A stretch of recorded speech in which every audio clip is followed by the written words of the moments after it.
자라투스트라라고 하는 그런 책이 있습니다. 그 책 안에 이런 내용이 나옵니다. 인간은 세 유형으로 나누어질 수 있다. 첫 번째 유형이 낙타형입니다. 무거운 책임감을 지고 일생을 살아갑니다. 나는 이 일을 반드시 해야만 한다. 가족을 위해, 누구를 위해, 하여튼 무거운 책임감을 갖고 온종일 사막을 걸으면서 괴롭고 힘들게 의무감에 무거운 짐을 지고 가듯이 그렇게 살아가는 사람이 있습니다. 두 번째, 사자형이 있습니다. 라이온. 나는 저것을 원하기 때문에 내가 반드시 가져야 된다.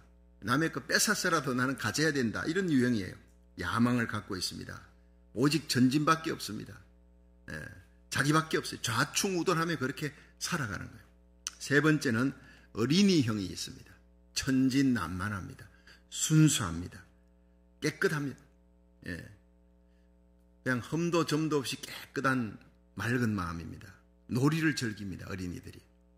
그는 놀이를 즐기듯이 스스로 힘으로 굴러가는 수레바퀴처럼 살아간다. 이렇게 표현이 되어 있어요.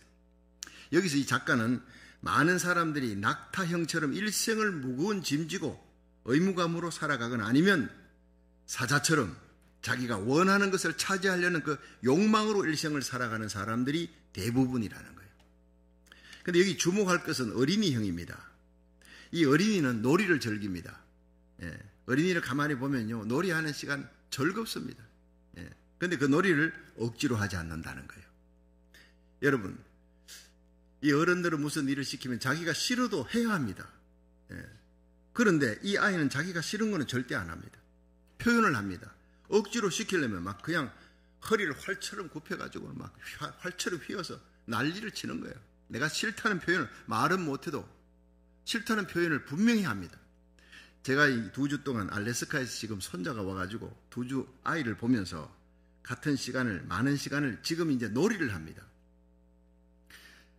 놀이를 하는 걸 가만히 보니까요, 공놀이 합니다. 또 공놀이도 오래 하지도 않습니다. 또 자동차 놀이로도 바꿉니다. 또 책을 봅니다. 근데 어느 것 하나 자기가 원하는 것 딱 하면 꽂혔다 하면 그쪽으로 가는 거예요. 다른 쪽으로 방향을 돌려놔도 다시 그쪽으로 가야 되는 거예요. 흥미있는 것은 계속하는데 억지로 시키면 떼를 씁니다. 그러니까 어린아이는 절대, 특히 어린이는 무리가 없어요. 무리해서 일하잖아요. 억지로 하는 거 없어요. 갈등이 없어요. 자연스럽게 자기 본능대로 움직이는 대로 하는 겁니다. 이것이 바로 생명이구나. 이게 생명의 능력이구나. 그걸 내가 깨닫는 거예요.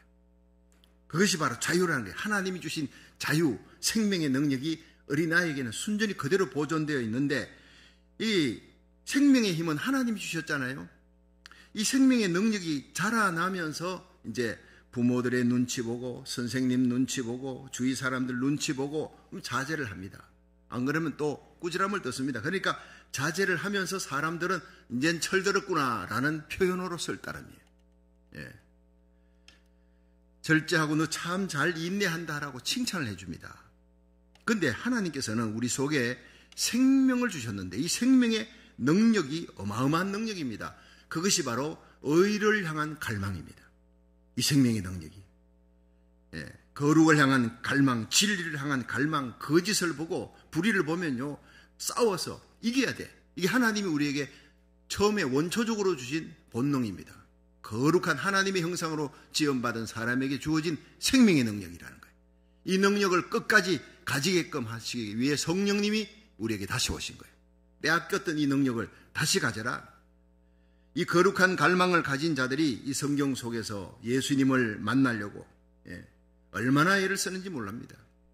그런데 만나면 변화됩니다. 만나면 기적이 일어나고 치유가 일어나는 거죠. 치유의 역사가. 삭개오가 그랬어요. 그리고 마태복음 15장에 수르보니 여인이 그랬고 누가복음 7장에 백부장이 그랬어요. 어떤 역경과 어려운 문제가 있다 하더라도 뛰어넘습니다. 내가 가지고 있는 이 문제 해결하기 위해서.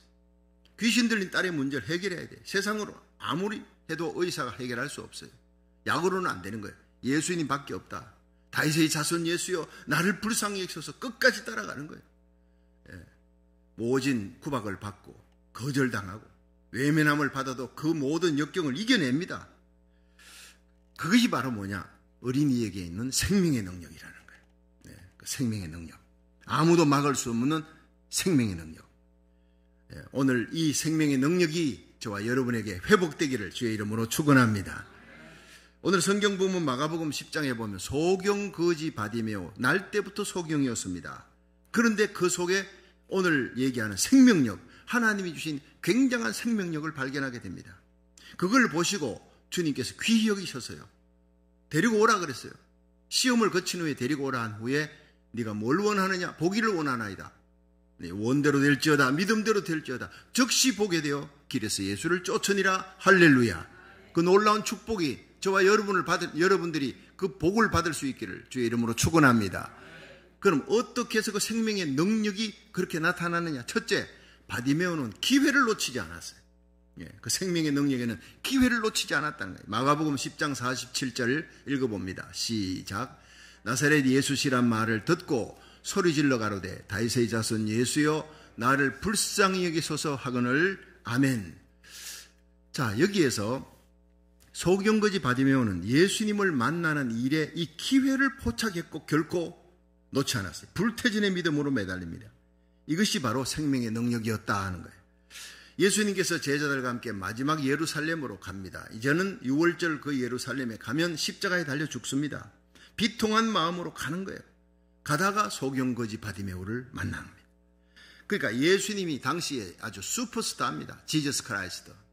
많은 병자들을 고치고 치유하고 귀신을 쫓아내고 예수님이 가는 곳마다 죽은 자들은 다 살아나고 하니까 사람들이 어마어마하게 모였어요. 예수님의 주위를 애워싸고 따라가는 거예요. 그래서 길가에 앉았던 소경거지 바디메오가 누가 지나갑니까? 아무것도 안 보이니까 누가 지나갑니까? 물었더니 나사렛 예수가 지나간다는 거예요. 그러니까 이 소경거지가 예수님에 대한 소문을 들었지요. 이 예수님에 대한 소문, 이분이 바로 하나님의 아들이라는 거예요. 구약에 예언된 메시아라는 거예요. 그 소문을 들었기 때문에 그 자리에서 즉시 소리를 지릅니다. 다윗의 자손이여 나를 불쌍히 여기소서. 이 다윗의 자손이여라는 말은 구약에 예언된 메시아라는 거예요. 다윗의 후손 가운데 예언된 메시아가, 예수 그리스도 메시아가 오실 것이라는 예언이, 수많은 예언이 있습니다. 그걸 알고 있습니다. 바디메오는 그 메시아가 오면 안전병이가 일어난다, 소경이 눈을 뜬다, 죽은 자가 살아난다는 구약 성경의 그 얘기를 이미 듣고 있었습니다. 그분을 만나게만 하면 난 내 눈이 열릴 수 있다. 그런데 예수님에 대한 소문을 들었거든요.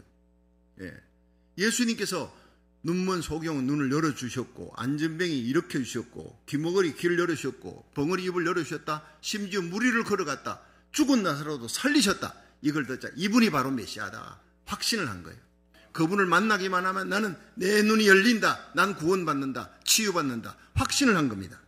그리고 예수님이라는 소리도 들었어요. 나사렛 예수다. 내가 그토록 기다렸던 예수님. 이제 언제 올지 몰라. 이 기회를 놓쳐버리면 다시는 못 만날지도 모릅니다.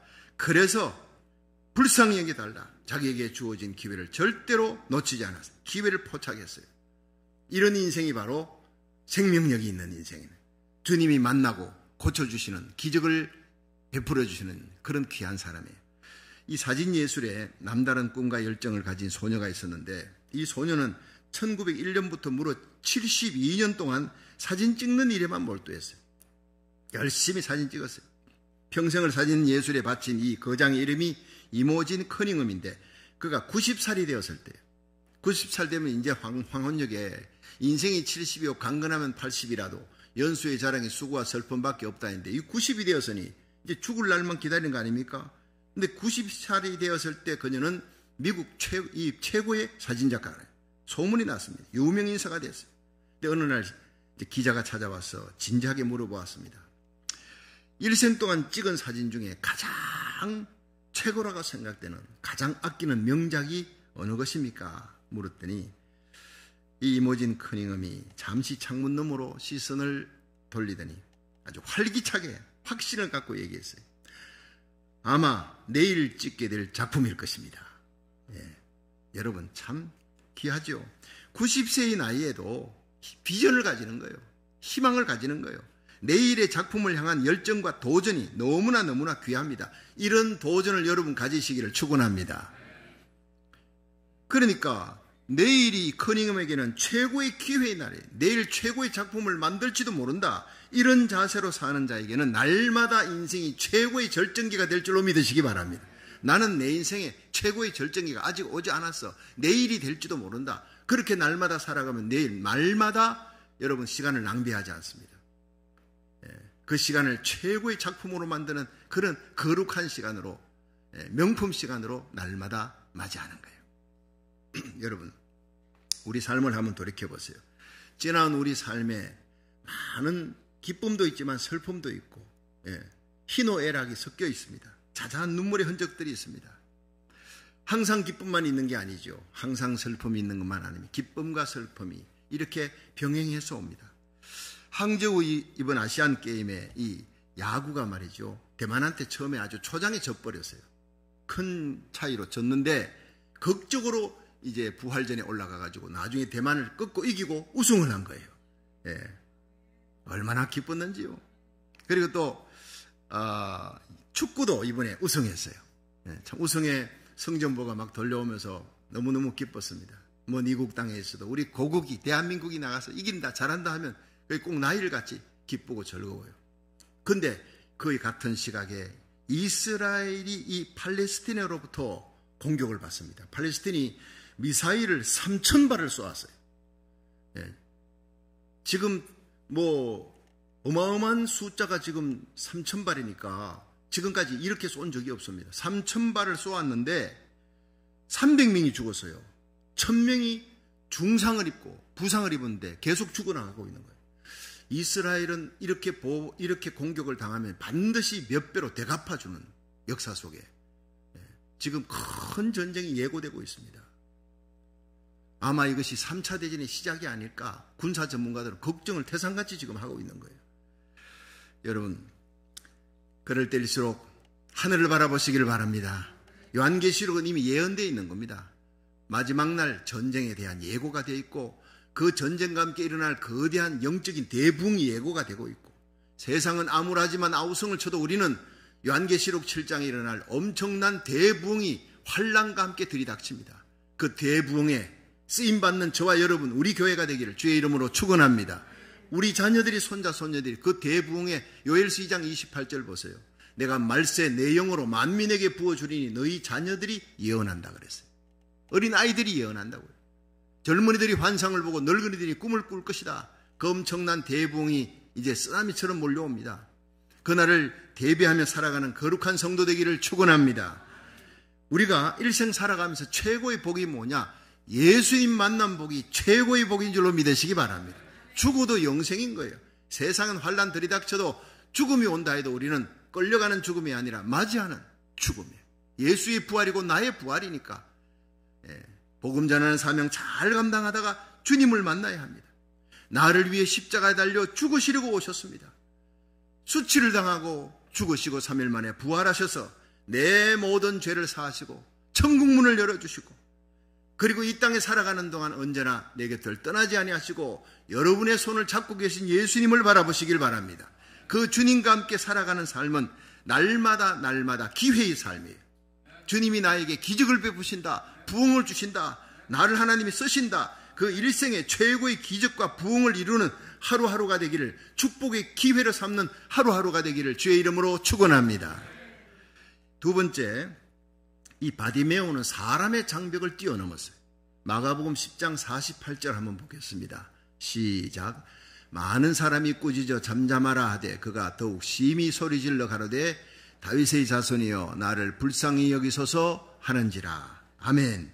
자, 여기서 사람들이 지나가는데 이 소경거지 바디메오가 소리를 지르잖아요. 다윗의 자손이여 나를 불쌍히 여기달라고 막 소리 지르는데 그 소리가 얼마나 컸겠어요. 어디에 예수님 계신지도 모르고 이 기회 놓치면 안 되니까 바락바락 소리를 질렀을 거예요. 어느 정도 시간이 지나가는 사람들이 막 귀가 따갑고 화를 내는 거예요. 그래서 여기 보니까 많은 사람이 꾸짖어, 적은 사람이 아니라 많은 사람이 꾸짖어서 말로 돌팔매질하는 겁니다. 막 쥐어박아. 잠잠하라. 여기 너 뭐 이 동네 난 네가 전세 냈냐. 막 그냥 소리 지르는 공격을 당하는 거예요. 왕따 되는 거예요. 아주 말로 돌팔매질을 맞고 있는 거예요. 근데 이 사람이요, 그 얘기를 듣자 어떻게 했어요? 더욱 크게 소리 질러요. 바로 이겁니다. 생명의 능력이 바로 이겁니다. 사람들이 뭐라 그러든 나는 I don't care. 예수님만 만나면 되는 거야. 더욱 크게 소리 지르는 인생. 다윗의 자손이여 나를 불쌍히 여기소서. 가슴에 소원이 있는 거예요. 내 눈이 열려야 되겠다. 예수님 이번 기회에 못 만나면 나는 이제 인생 끝이다. 예, 저 사람들이 나와 무슨 상관이냐. 사람의 장벽을 뛰어넘는 거예요. 이런 간절함이 있어야 기적이 일어날 줄로 믿으시기 바랍니다. 우리의 간절한 예배, 기도를 해도 간절한 소원을 갖고 간절하게 나오는 사람은 모든 사람의 장벽, 환경의 장벽을 뛰어넘게 될 줄 믿으시기 바랍니다. 시카고에 이 어린 두 남매를 둔 가난한 부부가, 이 아들이 지금 뇌수술을 해야 되는데 수술비를 걱정하면서 이런 대화를 나눕니다. 여보, 앤드류의 뇌수술 비용이 우리가 아무리 모아도 턱없이 부족한 것 같아. 어떻게 하면 좋을지 모르겠어. 그러게요. 오직 하나님의 기적만이 우리 앤드류를 살릴 수 있을 거예요. 하나님의 기적이 필요해요. 자, 이 부모님의 얘기를 잠결에 듣고 있던 어린 소녀가 그렇게 예뻐하던 남동생이 이 앤드류가 수술해야 되는데 수술 비용이 없어. 살릴 수 있는 방법이 뭘까? 하나님의 기적이 필요하다. 이걸 듣고 이 아이가 하나님의 기적을 살려고 자기 골방에 가서 숨겨놨던 돼지 저금통을 열어봤어요. 동전을 세어봤어요. 그리고 무릎을 꿇고 하나님께 기도했습니다. 하나님, 이 동전으로 내 동생 앤드류를 고칠 수 있는 하나님의 기적을 살 수 있게 해주세요. 그 천진난만한 기도입니다. 간절히 기도했습니다. 그 다음날 그 돼지 저금통을 품속에 넣고 근처에 있는 약국을 향해 달려갔어요. 약국에 들어서니까 이 약사가 다른 손님과 이제 얘기를 하고 있어요. 그 얘기가 끝나자 약사가 소녀를 향해서 꼬마 아가씨 뭘 도와줄까요? 이렇게 물었어요. 그러자 이제 소녀가 품속에서 돼지 저금통을 끄집어내서 내 동생이 지금 너무 아파요. 하나님의 기적이 필요하대요. 하나님의 기적만 있으면 낫는다는데 그거 살려고 왔어요. 금방이라도 눈에 눈물이 쏟아질 것 같은 그 소녀의 눈을 바라보면서 약사가 여기는 하나님의 기적이 없어. 미안해. 하나님의 기적을 이 약국에는 팔지 않는단다. 미안하다. 나는 너를 도울 수가 없다. 자, 그때 그 약사와 얘기를 나누었던 신사가 있습니다. 그 신사가 소녀에게 이렇게 물었어요. 얘야, 동생에게 어떤 기적이 필요한지 내가 아니? 그건 잘 몰라요. 엄마 아빠가 얘기하는데 동생의 머릿속에 뭐가 자꾸 자란대요. 그래서 머리 수술을 해야 된대요. 그래? 그럼 너 돈 얼마 갖고 왔니? 예, 1달러 11센트예요. 근데 돈이 좀 모자라면 엄마한테 가서 또 더 달라고 할 수도 있어요. 그래? 그거 참 잘 됐구나. 네가 필요한 하나님의 기적은 꼭 그 돈으로 꼭 살 수 있는 거야. 딱 맞아. 걱정하지 마. 그리고 이제 신사가 이 소녀의 손을 잡고 나를 네 집에 데려가 주지 않겠니? 내가 네 동생도 만나보고 싶고 아빠 엄마도 만나보고 싶단다.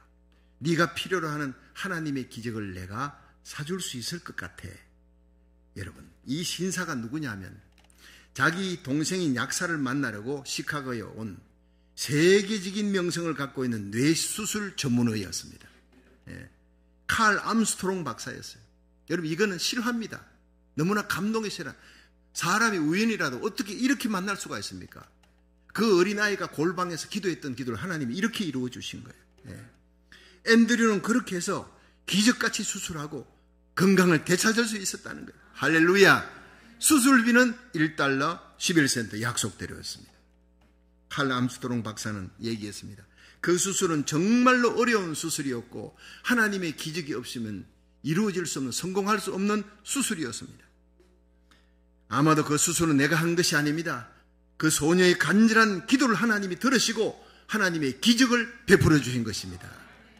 그렇습니다. 여러분, 기적은 그것을 진정으로 원하는 사람, 가슴속에 이 어린아이처럼 소녀같은 순전한 마음으로, 간절한 마음으로 기도하는 사람에게 이루어질 줄로 믿으시기 바랍니다.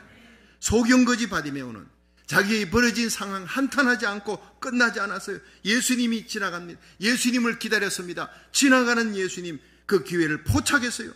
부르짖었어요. 아무리 많은 사람들이 주위에서 핍박을 해도, 잠잠하라 방해해도 그 장벽을 뚫고 가는 생명력이 있습니다. 더욱 소리내어 외치는 열정으로, 그 생명력으로 예수님 앞에 서게 되자 그 눈이 열리게 되고 예수님을 따르게 된 줄로 믿으시기 바랍니다. 시편 50편 15절에 환난 날에 나를 부르라. 내가 너를 건지리니 네가 나를 영화롭게 하리라 그랬어요. 잠언 8장 17절에 나를 사랑하는 자들이 나의 사랑을 입으며 나를 간절히 찾는 자가 나를 만날 것이니라 했어요. 오늘 하나님 만나는 예배, 주님을 만나는 예배, 기적을 체험하는 예배 되기를 축원합니다. 역대하 16장 9절에 여호와의 눈은 온 땅을 두루 감찰하사 전심으로 자기를 찾는 자에게 능력을 베풀어 주시느니라. 불치병 난치병도 고쳐주시고 기적을 베풀으시고 부흥을 주시는 하나님을 믿으시기 바랍니다. 우리의 삶 속에 어려운 역경이 생기고 방해의 장벽이 생길지라도 소경거지 바디메오처럼 그 장벽을 뛰어넘어 예수님을 만남으로 주님의 도움으로 기적을 체험하고 간증하는 저와 여러분이 될 수 있기를 주의 이름으로 축원합니다. 마지막 세 번째, 이 바디메오는 분명한 소원을 말했습니다. 그래서 기적을 체험한 거예요. 마가복음 10장 51절 52절 두 줄 한번 읽어봅니다. 시작. 예수께서 일러 가라사대 내게 무엇을 하여 주기를 원하느냐. 소경이 가로되 선생님이여 보기를 원하나이다. 예수께서 이르시되 가라 내 믿음이 너를 구원하였느니라 하시니 저가 곧 보게 되어 예수를 길에서 쫓으니라. 아멘. 자, 드디어 예수님께서 소경거지 바디메오의 부르짖은 소리를 들으시고 그를 내게 데려오라 하셨어요. 그를 내게 데려오라. 그러니까 누가 데려갔겠습니까? 소경거지 바디메오가 소리칠 때 옆에서 시끄럽다 난리를 치고 피파가던 사람들이 데리고 갔어요. 가장 가까운 사람들이. 여러분, 지금 여러분을 힘들게 하고 어렵게 하는 사람, 그 사람 바라보지 마세요. 더욱 기도하시길 바랍니다. 간절히 기도하면 주님께서 응답 주시고 날 부르는 날 나를 핍박하고 힘들게 했던 그 사람들이 여러분을 높이게 될 것입니다. 예, 그렇습니다. 이게 하나님의 역사입니다. 근데 소경거지 바디메오가 겉옷을 벗고 뛰어 일어나 예수님께 달려갔습니다. 예수님께서 우리를 부르실 때 우리는 겉옷 같은 우리의 거칠애를 벗어야 돼요. 옛사람의 생각 벗어야 돼요. 자만, 위선, 거짓, 체면 이런 거 겉모습 다 버리고 어린아이처럼 뛰면서 기뻐하며 즐거워하며 주님의 품에 안기기를 주의 이름으로 축원합니다. 여러분, 여호수아 8장 31절에 보면 이 이스라엘 백성들 여호수아가 요단강을 기적으로 건넙니다. 그런데 여리고 성도 기적으로 이깁니다. 아이성에 점령을 합니다. 아이성 처음에 공격에 들어갔을 때 졌습니다. 36명이 죽고, 왜냐? 그 속에 바로 하나님의 명령을 어겼던 아간의 범죄가 이스라엘 속에 숨어 있었으니까. 여러분, 이스라엘 백성이라도 여호수아라도 숨은 죄가 있으면 하나님께서 함께하지 않았습니다. 날마다 여러분 자신을 살펴 숨은 죄가 있나 살펴보시고 날마다 예수의 피로 회개하는 삶, 그리고 주님을 기쁘시게 하며 주님의 손잡고 동행하는 삶, 거기에 기적이 일어날 줄 믿으시기 바랍니다. 요단강 갈라지고 여리고성 무너지고 다시 아이성 전투에 들어가니까 완전히 승리를 거두는 거예요. 자, 그리고 난 후에 계속 전투는 시작되는데 하나님의 명령을 따라서 이제 그들이 모세의 명한 대로 에발산에 한 단을 쌓았다, 예배드렸다는 거예요. 전투가 계속 벌어지고 있는 가운데 에발산에서 예배를 드리는데, 이는 율법책에 기록된 대로 천련장으로 다듬지 아니한 새 돌로 만든 단이라 하세요. 꾸미지 아니한, 다듬지 아니한, 그냥 자연석 그대로를 갖다 놨어요. 이끼가 끼어도 더러운 게 묻어 있어도 그냥 갖고 온 거예요. 무리가 여호와께 번제와 화목제를 그 위에 드렸으며, 이렇게 기록했어요. 여러분, 하나님께서 받으시는 예배가 어떤 예배입니까? 천련장으로 다듬은 예배 아닙니다.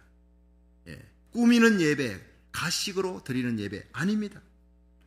다듬지 아니한 돌로 쌓은 예배입니다. 화려하게 꾸미고 치장한 가식의 예배가 아니라 처음 사랑의 눈물의 고백이 있는 예배, 내 모습 이대로 주님 앞에 가는 예배. 하나님, 난 죄인입니다. 내 죄를 용서할 수 있는 길은 십자가 보혈밖에 없습니다. 나에게 중요한 것은 예수님입니다. 십자가만 자랑하고 예수님만 사랑하는 마음으로 하나님의 영광만을 위한 그 예배, 성령의 불이 임할 줄로 믿으시기 바랍니다. 앉아는 있는데 생각은 벌써 딴 데가 있는 거예요. 내일 사업에 대한 얘기, 집안 걱정하고 있는 그런 예배를 하나님이 받을 리가 없죠. 꾸미지 않아도 눈물이 있는, 감격이 있는, 처음 사랑의 감격이 있는 예배를 드릴 수 있기를 주의 이름으로 축원합니다. 이 영국의 유명한 설교가 조지 윗필드가 있는데 요한 웨슬레만큼이나 유명했습니다. 그런데 이 조지 윗필드에 가면은 수많은 군중들이 구름대같이 모였어요. 계속 모입니다. 얼마나 설교가 파워풀한지 그 사람들이 그를 칭송합니다. 그래서 조지 윗필드는 자기가 인기가 높아지고 사람들이 막 칭송을 받을 때, 또 때로는 낙심하거나 절망에 빠질 때 언제나 자기가 처음 예수님을 만났던 그 교회당, 그 자리, 그 예수님의 십자가 사랑 깨닫고 회개하고 눈물을 펑펑 흘렸던 그 의자, 내가 앉았던 그 의자에 가서 무릎을 꿇고 그 의자에 기도한다는, 낡은 교회당 의자에 무릎 꿇고 처음 사랑의 은혜가 회복될 때까지, 눈물이 쏟아질 때까지 일어나지 않았다고 합니다. 그래서 하나님이 조지 휘필드를 통해, 그 복의 통로를 통해 수많은 사람들이 변화되고 예수 믿고 기적이 일어나는 그 놀라운 역사를 하게 하신 거예요. 저와 여러분이 이런 복의 통로가 되기를 주의 이름으로 축원합니다. 눈물이 있어야 되는 거예요. 처음 사랑의 감격 잊어버리지 않아야 합니다. 천국에 들은 그날까지 천국문이 열렸을 때 누구를 찾습니까? 처음 사랑의 감격을 가진 자만 들어오라는 거예요. 그 감격으로 충성하는 사람들, 변질되고 처음 사랑 잃어버린 자는 안 되는 겁니다. 예수님을 만나는 일에 있어서도 분명한 목적의식이 있어야 돼요. 소경거지 바디메오가 예수님이 부르신다 그러니까 겉옷을 벗고 뛰어갔어요. 예수님이 네게 무엇을 하기를 원하느냐, 내가 뭘 해주기를 원하느냐 하니까 그냥 두말할 것도 없어요. 선생님이여 보기를 원하나이다. 내 믿음대로 될지어다. 여러분, 그 시로 눈이 열리는 겁니다. 눈을 뜨고 보기를 원한다는 그 목적의식, 다른 게 아니었습니다. 예수님 만난 일에, 오늘 예배 드리는 일에 분명한 목적의식을 갖고 예배 드리고 기도할 수 있기를 주의 이름으로 축원합니다. 그런 사람의 기도를 하나님이 듣는 거예요. 유정란, 무정란이 있잖아요. 유정란이 뭡니까? 20일 딱 되면은요, 그 어미닭 품속에서 딱 병아리가 나오는 게 유정란입니다. 근데 무정란은 50일을 품어 있어도 무정란은 정란이 없기 때문에 안 깨어나는 거예요. 여러분의 예배가 유정란 예배가 돼야 합니다. 생명력을 갖고 목적의식을 갖고 하나님의 영광을 위해 간절한 소원을 갖고 예배드리고 기도해야 하나님이 역사하는 거예요. 여러분, 열왕기상 18장에 엘리야의 기도가 어떤 기도입니까? 바알 선지물이 450명, 그 뒤에 아합과 이세벨이 어마어마한 군대가 있습니다. 세상 군세입니다. 그러나 엘리야는 홀로입니다. 그들이 하루 종일 부르짖지만 바알에게는 능력이 없어요. 불씨도 떨어지지 않습니다. 그때 저녁 소재 드릴 때 다 정리하고 12돌을 쌓고 거기다가 나무를 버리고 송아지를 위에 얹어. 여러분, 그게 뭡니까? 도랑을 팠어요. 회개하는 도랑을 파는 거예요. 그리고 돌 위에다가 12돌은 약속이 신실한 하나님, 12지파, 그리고 소를 얹었습니다. 그건 바로 번제물인 예수 그리스도예요. 회개하는 심령 속에 나무같이 사모하는 마음, 간절한 마음, 12돌 약속을 부여잡고 그 다음에 예수 그리스도의 이름으로 기도할 때 하늘에 불이 떨어지는 거예요. 그 기도하는 내용이 보면 아브라함의 하나님, 이삭의 하나님, 야곱의 하나님, 하나님이 진정 살아계신 하나님인 것과 내가 하나님의 참 종인 것을 이 무리들로 하여금 알게 하옵소서.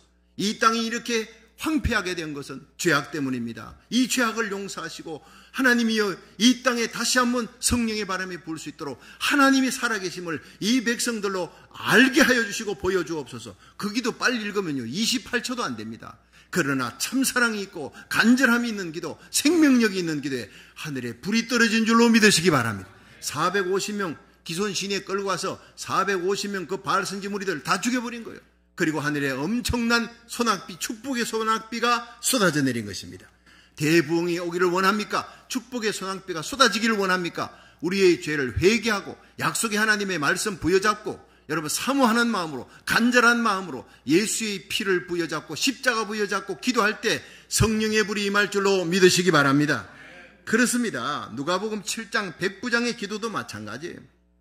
내가 이스라엘 전역에 이만한 믿음 만나본 적이 없다. 예수님이 그 칭찬하니까 백부장에 죽어가던 하인이 그 시로 나으니라. 주님께 인정받는 예배, 주님께 칭찬받는 기도가 중요한 거예요. 바울의 소원이 뭡니까? 빌립보 1장 20절. 나의 간절한 기대와 소망을 따라 아무 일이든지 부끄럽지 아니하고 진실한 삶. 전에와 같이 이제도 온전히 담대하여 살던 죽던 내 몸에서 예수 그리스도가 존귀히 되는 삶, 나의 삶의 이력에서 내가 아니라 예수의 이름이 존귀히 되는 삶을 사시기를 축원합니다. 이는 사는 것이 그리스도니 죽는 것도 유익함이라. 살아가는 것도 주님의 영광이지만 죽을 때도 하나님의 영광을 위해 살아가는 바울의 삶, 그렇게 되었습니다. 저와 여러분의 소원이 이 바울의 소원이 되기를 주의 이름으로 축원합니다.